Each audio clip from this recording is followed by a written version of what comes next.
April నెల 19వ తారీఖు 2024. ఈ దినము దేవుని స్వరము.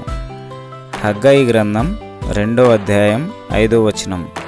మీరు ఐగుప్తు దేశంలో నుండి వచ్చినప్పుడు నేను మీతో చేసిన నిబంధన జ్ఞాపకం చేసుకొనుడి. నా ఆత్మ మీ మధ్య ఉన్నది గనుక భయపడకుడి. हग्गे अध्याय 2 वचन 5. तुम्हारे मिस्र से निकलने के समय जो वाचा मैंने तुमसे बांधी थी, उसी वाचा के अनुसार मेरा आत्मा तुम्हारे बीच में बना है, इसलिए तुम मत डरो. हग्गाई chapter 2 verse 5. According to the word that I covenanted with you when I came out of Egypt, so my spirit remaineth among you. Fear ye not. ఇజ్రాయేలీలను మరి ఆ యొక్క ఈజిప్ట్ నుంచి ఐగుప్తు నుంచి తీసుకొచ్చినప్పుడు అక్కడ వారు ఎలాంటి పరిస్థితుల్లో ఉన్నారు, ఎలాంటి స్థితిగతుల్లో ఉన్నారు, ఎలాంటి ఇబ్బందుల్లో ఉన్నారు, ఎలాంటి బాధల్లో ఉన్నారు, అవన్నీ వారికి జ్ఞాపకం చేస్తూ చెప్తూ ఉన్నాడు.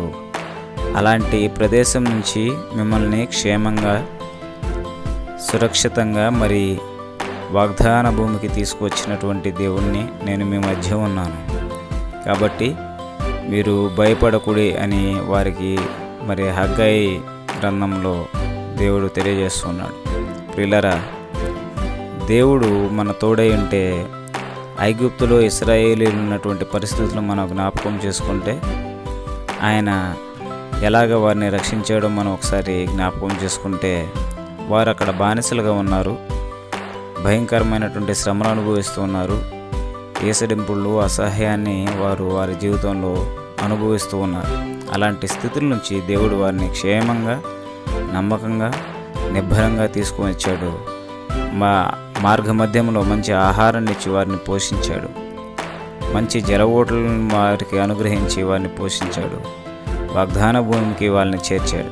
కాబట్టి అలాంటి నమ్మకమైన దేవుడు మన తోడై ఉంటే, ఆయన తోడై ఉన్నారు కాబట్టి వారు ఐగుప్తు నుంచి క్షేమంగా పాలు తేళ్లను ప్రవహించేటువంటి దేశానికి రాగలిగారు. కాబట్టి దేవుడు కూడా మనకు తోడై ఉంటే మనం ఎలాంటి ఒడిదుడుకుల్లో ఉన్నా, ఎలాంటి ఇబ్బందుల్లో ఉన్నా, ఎలాంటి బాధల్లో ఉన్నా, ఎలాంటి స్థితిగతుల్లో ఉన్నా, ఎలాంటి ప్రదేశంలో ఉన్నా అవన్నిటిని మార్చివేయగలరు.